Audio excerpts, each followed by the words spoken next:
سگے بھائی کا مال کھایا جا رہا، تو وہ جو اسلام میں بدترین گناہ.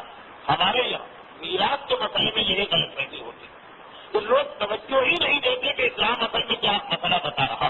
اب تفصیل میں نہیں جاؤں گا، جن کو تفصیل کا شوق ہے وہ یا تو وہ کتابچہ پڑھ لیں جو احکام وصیت کے عنوان سے میں نے تحریر کیا، اور یا پھر گزشتہ جمعے کی تقریر تک کیسے کی ہے صرف ایک مسئلہ.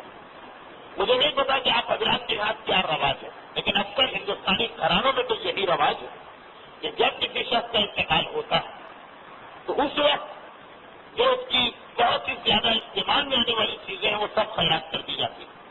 قرآن ہے وہی دے دو کسی مستحق کو، یتیم خانے کو مسجد، انگوٹھیاں دے دو کسی غریب کو، جو اس کے کپڑے وپڑے پہنے میں سب خیرات کر دو. اور وہ کپڑا جو اس کے جسم پر موت کے وقت ہوتا جو غسل خانے میں کاٹ کے اتارا جاتا وہ کپڑا بھی وہیں چھوڑ کے آ جاتے ہیں کہ بھئی اب اس کو کیا واپس کیا. شرعاً یہ سب حرام ہو رہا، اس لیے کہ شریعت کا مسئلہ یہ کہ ایک آدمی کے مال 4 چیزیں ایسی جو صرف اور صرف اس کے بڑے بیٹے کا حق ہے.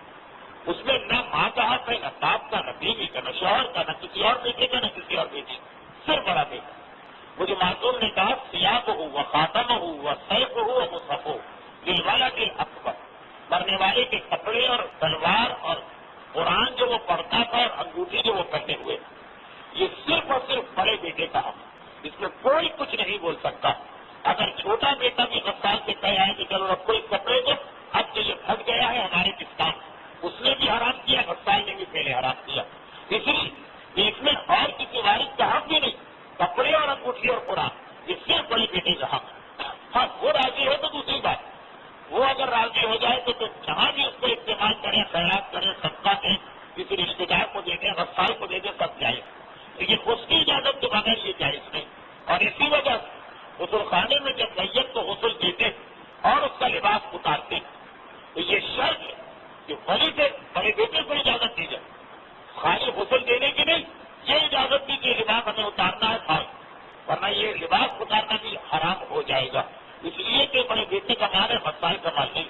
کہ اپنی مرضی سے جس طرح چاہے اسے کاٹ کے یا پھاڑ کے اتار صرف بڑے بیٹے کو. جیسا کہ میں نے کہا کہ اگر میت کے ماموں نے، چچا نے، باپ نے یا مرنے والی عورت ہے تو اس کے شوہر نے کہہ دیا مسائل سے یہ چیز، اس کا یہ کہنا ہی غلط، اس کا یہ حق ہے. عورت بھی اگر مرے تو اس کے لباس سارے بڑے بیٹے کا حق.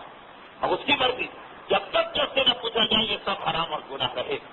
اتنے فیصد گھرانے ہمارے یہاں ایسے جہاں اس مسئلے کا خیال کیا جائے بھائی اگر مسئلہ بھی بتایا جائے تو لوگ یقین نہیں کرتے ہیں ان چیزوں کو، کیونکہ یہ جو گناہ ہوتا ہے یہ گناہ کی نیت سے نہیں ہوتا.